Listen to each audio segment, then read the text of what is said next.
I guess we live. I don't really know, but we about to find out. Let's see if I can put y'all over there.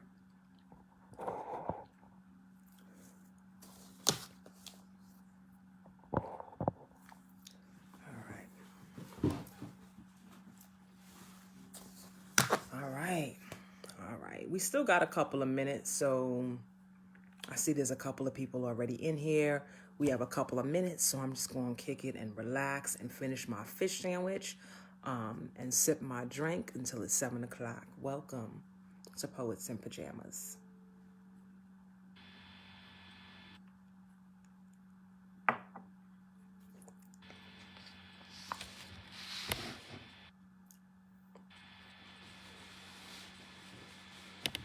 Hey, Jacqueline. It's good to see you. Oh, someone sent a heart. That makes me feel good. What's good, Arlene? How you doing, boo? All right. I thought I was going to be real lonely up in here, but I got a few of y'all. I'm really excited. Our start time is at 7, so we have at least another minute or so. And then we'll get it cracking. Jacqueline, can you hear me? Is my audio okay? You are welcome. Thank you for having me. Hey, Todd.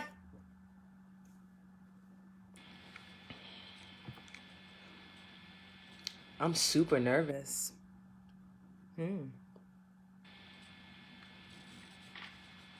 Super nervous. Okay. So my clock is reading 7 p.m. Hey, everybody. If you don't know me, my name is Nicole Shawan Junior, and I am a multi-genre counter storyteller. I write really to amplify the voices of folks who are forced to exist outside of the margins. So Black folks, poverty-born folks, formerly incarcerated, justice involved, queer. Those are all of my identities. And so that is who I write for. I write for me, really. And so tonight, hey, Todd. Tonight, I am going to perform a piece called We Came. Before I did that, I just want to really point out that it is still Mercury retrograde. And so if we do have any tech issues, I'm going to come back. We're going to just, try it again, start it over kind of thing. But I wanted to honor the fact that Mercury retrograde is a thing and it's happening right now and all of that good stuff. In addition to that, it's important that we support Black women writers. So if you're looking for something to read, how about Mecca Jamila Sullivan's Blue Talk and Love? We also have Patricia Williams' Rabbit. I love that door knocker that she has there. I got my door knockers on right now. They say Nicole. It's really a thing. The brilliant poet S. Erin Batiste has her latest chapbook out, Glory to All Fleeting Things. This is so brilliant. Check it out. The incomparable Pamela Newkirk has a new book that's received a lot of acclaim, Diversity Inc. Obviously, I can't talk about Black women writers, at least those who are contemporary, without bringing up Nicole Dennis Ben, Patsy, and Here Comes the Sun. And then finally, my homie Zalika Reed Bensa with Frying Plantain, yo. This is really dope. So I would be remiss if I did not mention Black women writers before getting up into this reading. So support Black women writers. All of those books are dope. All of those writers and poets are dope. So check them out. Word. All right. So Jacqueline, I wonder if I should wait a little bit longer and let a few more people get in here. It's only 7:02. So while we're letting other folks kind of get in and tune into us, I'll tell you a little bit about my journey. My journey into writing has been extremely non-traditional. I did not come into writing, with having a background in a creative writing program academically or getting an MFA or anything like that. I was actually a career prosecutor for a little over a decade. I practiced law for about 11 years. And in so doing, I prosecuted domestic violence for the Brooklyn DA's office. Later on, I prosecuted the police. And then I caught a felony. I caught my own case. I'm actually writing a book about it right now. It's a memoir called Crack Concrete, a memoir of crackheads, cousins, and crime. So yeah, stay tuned for that. But that was really the thing. Catching the Felony was the thing that led me into creative writing. I'd always written since I was a child. I loved writing, but writing was more of a hobby because I am poverty born and Black. Being a writer wasn't something that I was led to believe was something to take seriously, something you can make a career out of. That was for like white people who had the means to just like write their shit and live off their trust funds or whatever it was. But for Black people, Black poor people, we didn't have that. So I was taught, you have to be a lawyer, a doctor, a business person, something like that. And, I went into the law. And then as a lawyer, I was writing more of like legal writing. As a lawyer, when you're in law school, you are trained to write like a lawyer and edit and revise like a lawyer. And so I had that kind of training, but not necessarily like creative writing. And so it was catching my case and deciding, oh no, I need to tell this story and explain how a prosecutor can also be a felon. That's when I started to look into like, how do I write this narrative nonfiction book length project? And that's how I got into writing. So completely non-traditional. And ever since then, I feel completely aligned with purpose. I've published in several places. I've gotten a bunch of residencies, fellowships, and awards. And I'm just like super blessed. So if you're going through, my grandmother said to me, you went through the desert, If you're going through the desert right now, please know that like you will come upon water soon, right? Going through the desert is a part of the journey into becoming who you're supposed to be. It's a part of the journey into becoming purpose aligned. So with that said, we do have a few more folks in here, and now it's 5 after 7, so I think I can start. All right, this piece is called We Came. The inspiration behind this piece, because we should always say names, is Andres Chulisi Rodriguez. Andres is a brilliant multi-genre artist.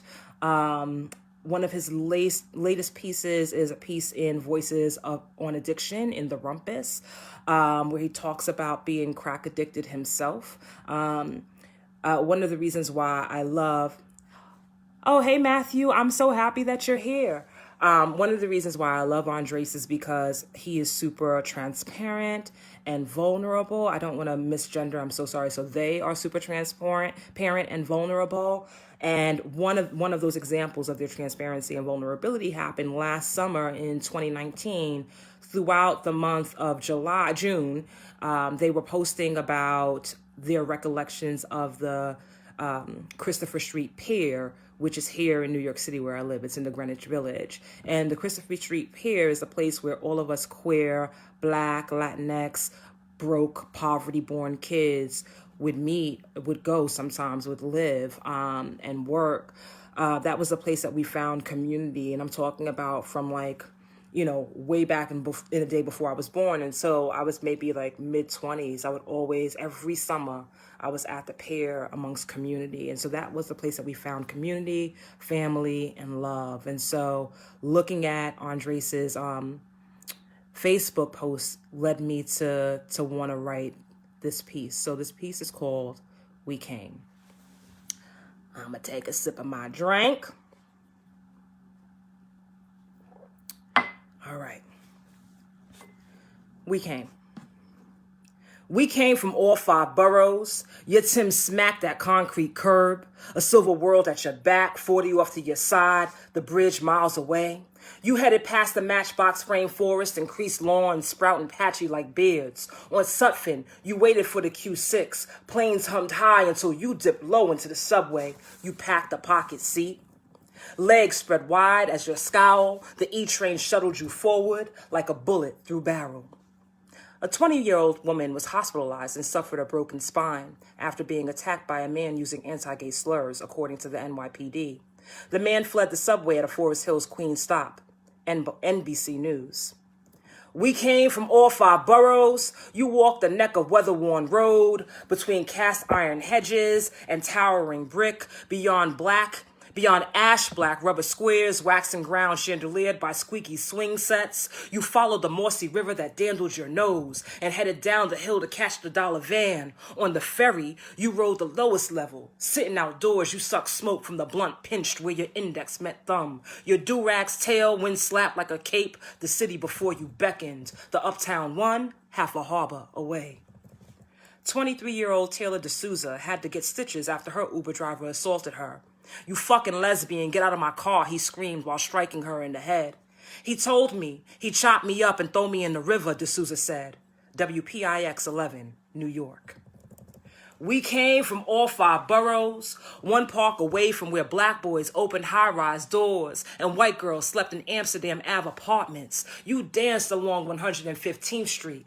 Your Air Force Ones pounded like palms against Panderettas. Morningside Park, jam-packed with barbecue grills, bumped bass at your back. The trees gave dap as you swayed along. On 8th, you descended into the damp summer subway. Box braids were packed at your waist. You jumped the turnstile, hopped the D, and whipping your hair behind the shoulder, faced its closing doors. You unpacked the peach gloss from your back pocket, pursed your lips before your reflection, blew a kiss at your own face. Dorcian said that Aquino punched her in the face several times and choked her, spouting anti-gay slurs. She had no way of knowing that Aquino was an NYPD officer wearing plain clothes. So when other officers came running towards the altercation, she presumed they were there to save her. But that's not what happened. Instead of helping me and my girlfriend in arresting our attacker, more officers piled on top of me, slamming me onto the pavement and putting their knees into my neck. The Advocate.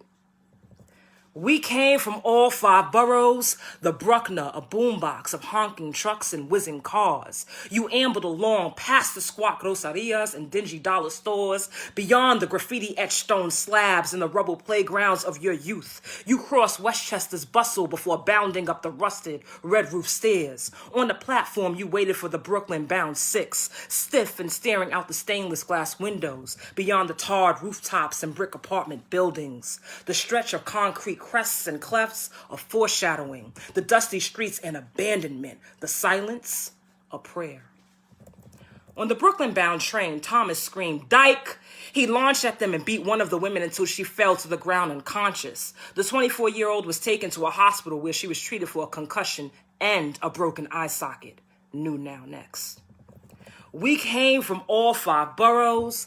I hurried along the Ave, a prism wrapped around my weave, legs stretched lean by strappy heels. Each step swallowed cement. I click-clack past the boys who bawled and braked on Brevoort's red clay court. Once underground at the Ralph Avenue station, I clambered onto the sea and parked myself next to a window. My eyes cast into its underground deep.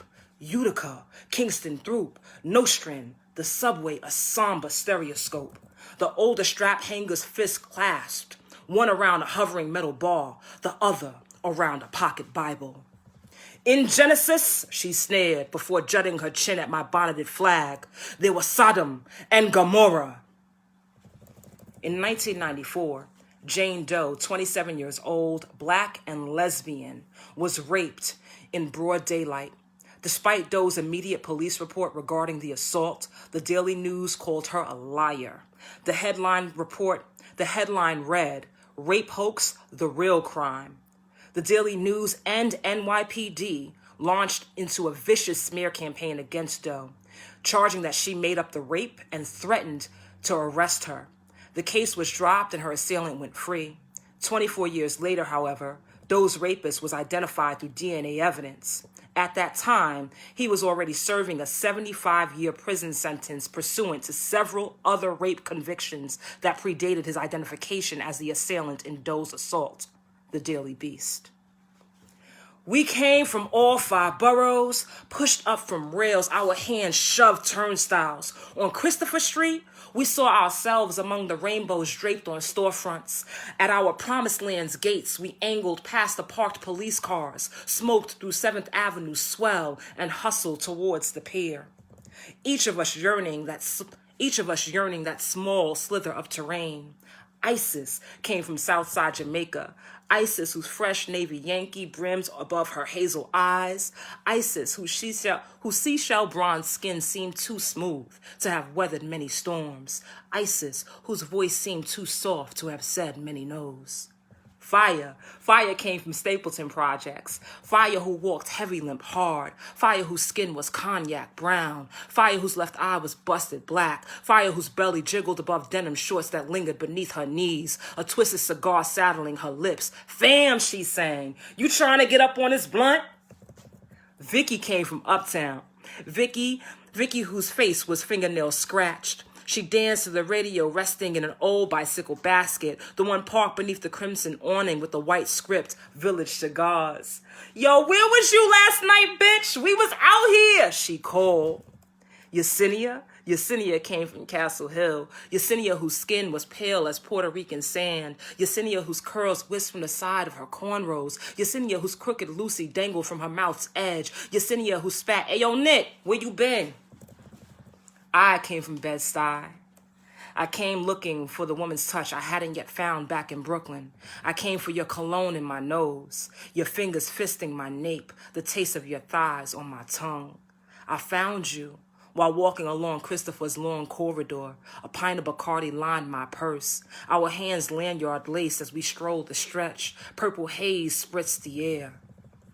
In August 2006, Shanice Loyal, Lania Daniels, Kamisha Coates, Patrice Johnson, Renata Hill, Terrain Dandridge, and Venice Brown went to the Greenwich Village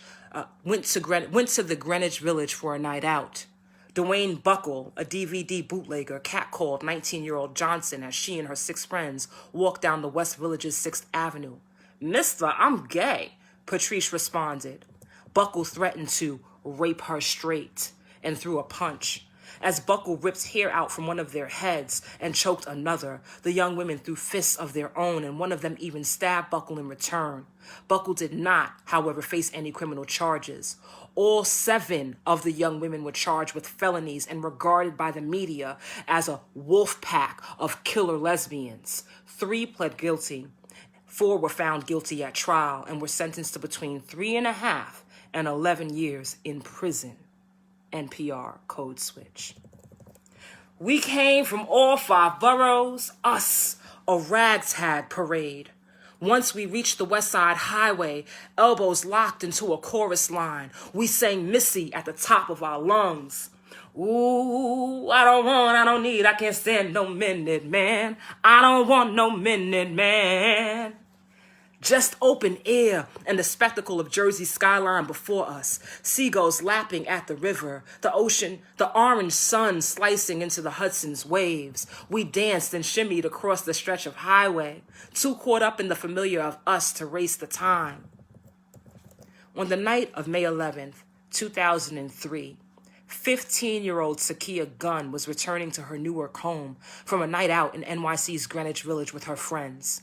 While waiting for public transportation, Gunn and her friends were propositioned by 2 men. The girls rejected their advances and declared themselves to be lesbians. The men attacked. Gunn fought back.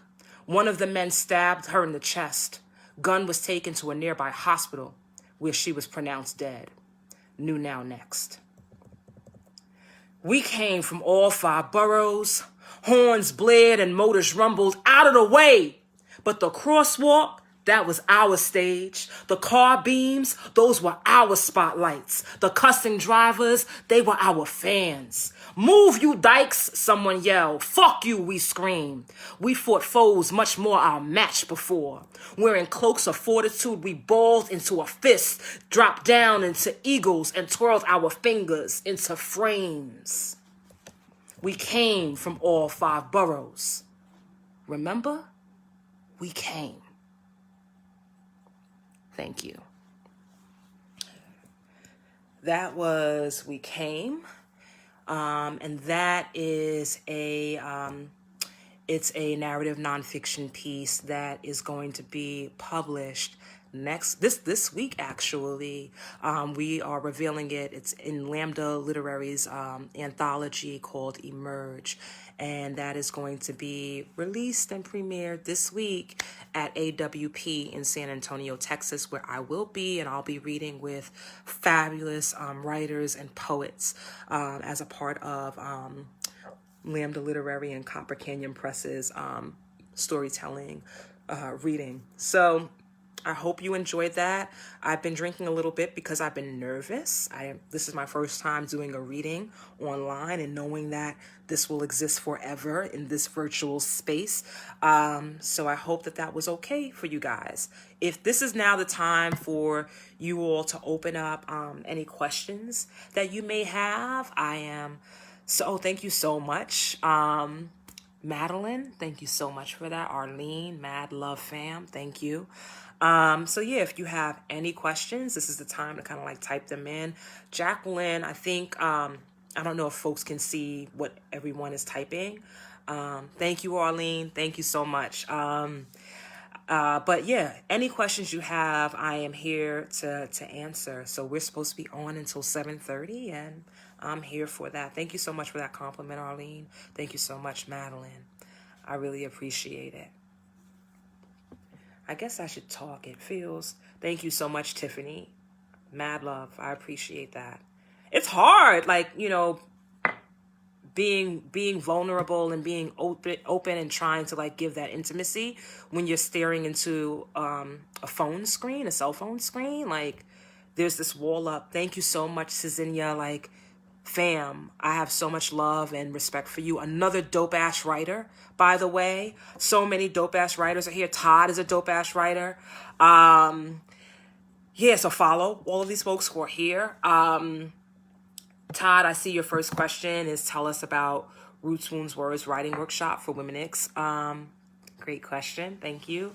So I am the founder of two different literary programs. The first one is called Counterpult, and that is a reading showcase that is specifically centered around the narratives of queer, trans, Black, Indigenous people of color. That reading showcase it's based in Brooklyn, New York, but we've been to New Orleans with it. We've been to P-Town with it. We've been to LA with it. So I travel with that. That's really my heart, in addition to so that's half of my heart. The other half of my heart is Roots, Wounds, Words Writing Workshop for Women X. I created Roots, Wounds, Words back in 2018 after I had attended various writing conferences and retreats, and I was just like, it's expensive. This shit costs a lot of money. In addition to that, after you've paid all of this money, especially for someone like me, I'm poverty born, I'm a felon. So it was very difficult to get jobs that actually paid a living wage. I was gigging a lot, nannying, dog walking, cat sitting, things like that. So every cent mattered. In addition to being really expensive, these writing workshops, I think, really were focused in on white, straight narratives. And that's not some shit I'm interested in. That's not my experience. That's not what I identify with.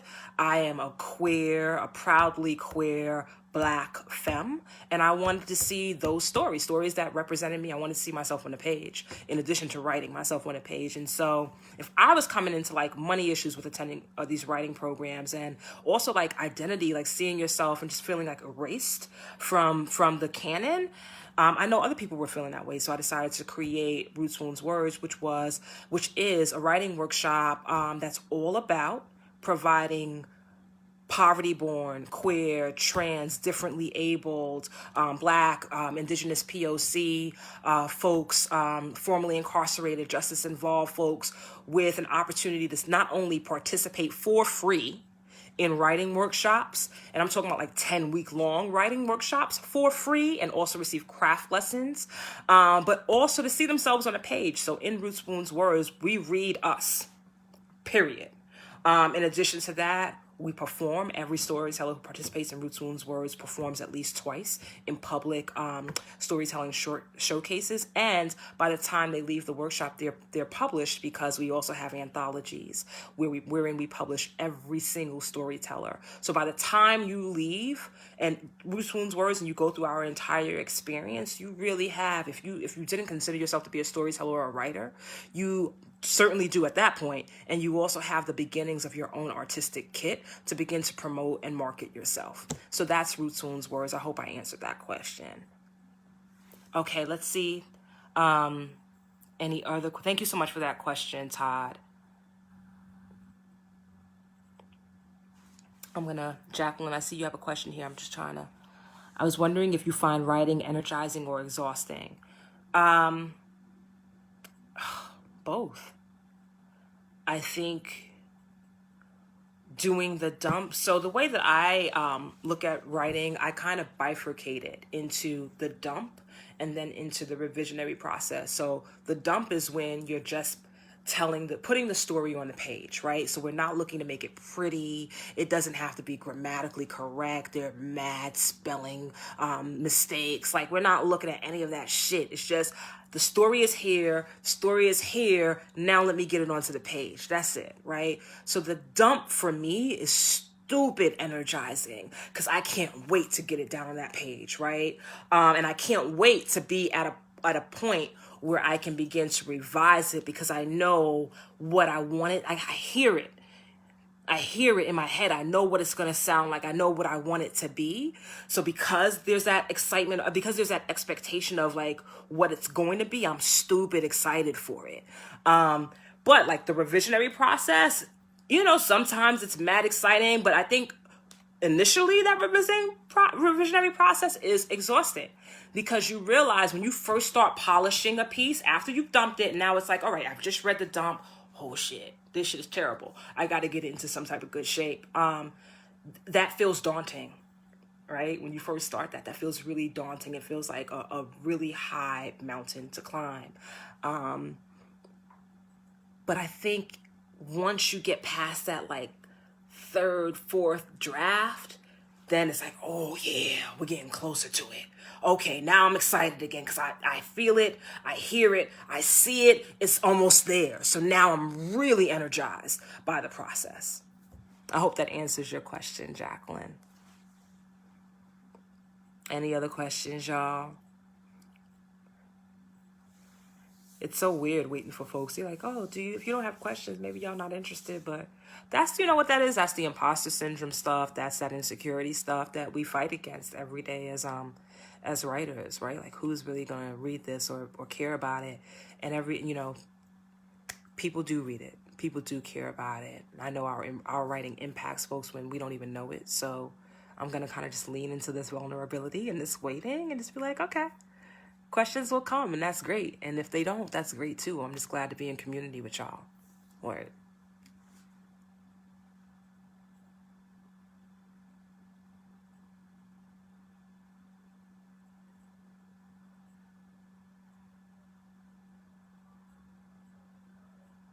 Oh, great question, Arlene. So, yes, as of late, I've been doing Roots Wounds Words has been 10-week writing workshops, all nonfiction. So we're writing the stories of our own experiences, stories from our own lives. So as of late, yes, it's been a 10-week workshop, but typically, in addition to 10-week workshops, I also have workshops that last for a day and workshops that last for a month, right? So we meet weekly for 4 weeks. In our 10-week workshop, we meet weekly for 10 weeks. I would say go on to www.NicoleShawanJunior.com. That's NicoleShawanJunior, one word, NicoleShawanJunior.com, and sign up for the newsletter because I send out newsletters infrequently, maybe once every 2 months. So I'm not going to like harass you or burden your inbox. That lets you know about upcoming workshops that are happening. I also have workshops that happen most of my workshops happen in person, but I do offer workshops that happen online. I've had at least 4 workshops online, pulling in people from New York to LA. It's been really beautiful. So I hope that answers your question, Arlene. In terms of the 10-week workshops, it's not something that you can kind of like come once and then leave. It's something that you need to be at from the beginning to end. Of course, if you miss a class or two, that's fine. But the reason for that is because we're doing a lot of community building. And when you're sharing these stories that come from real lived experiences, you're being really vulnerable. And it's hard to build that sense of trust and tribe if people are kind of like pulling in and pulling out, you know what I mean? But when we're all showing up essentially consistently, that's when we're all able to produce our best work, because we are in fellowship, in community, and in trust with one another. But the 4-week workshops and the 1-day workshops will be perfect for someone like you who may not be in Brooklyn, may not be in New York City. Also, I travel. So if you want me to come and teach a workshop in your neighborhood, in your community, let me know, and I'm happy to work that kind of thing out. As I said before, I've taught Root Tune. Maybe I didn't say this. I was actually speaking about counterpult. But for Root Tune's words, I've taught it in Boston, New Orleans, Denver, so I've definitely, P-Town, I've definitely taken it outside of Brooklyn. I'm also getting ready to teach it in the Bronx and in Manhattan. All right, there were more questions. Thank you so much for posting that, Todd, for posting my website. So I guess we have about 2 minutes left. In this time that's left, I again just want to stress, like, reading diverse voices, reading Black women, reading Latinx women, reading queer writers, reading trans writers, and just even if you don't identify with those intersectional identities or whatever it is, just being able to like open up your world and to see some of the experiences of other people. In addition to that, like, there's been so much controversy as of late about who gets to write our stories. And so, yeah, don't support other folks who are not of community writing community stories. Support the folks who are actually of community writing our own stories. So I think that's what we can do to really amplify the voices of those who need to have our stories out there, and to amplify voices of kids who want to see themselves on the page. I hated reading when I was a kid because I never saw myself. I hated Judy Blume. I was like, I don't get this bitch. Like, what? Why is this a big fucking deal? You know what I mean? And now I feel like there are a few more options for kids. So kids are having more opportunities to come into writing, to come into reading in an enjoyable way. But there needs to be more. And the only way there'll be more is if we actually support marginalized writers. So anyway, that is all. Thank you all so much for sticking in this and staying in this with me, for being a community.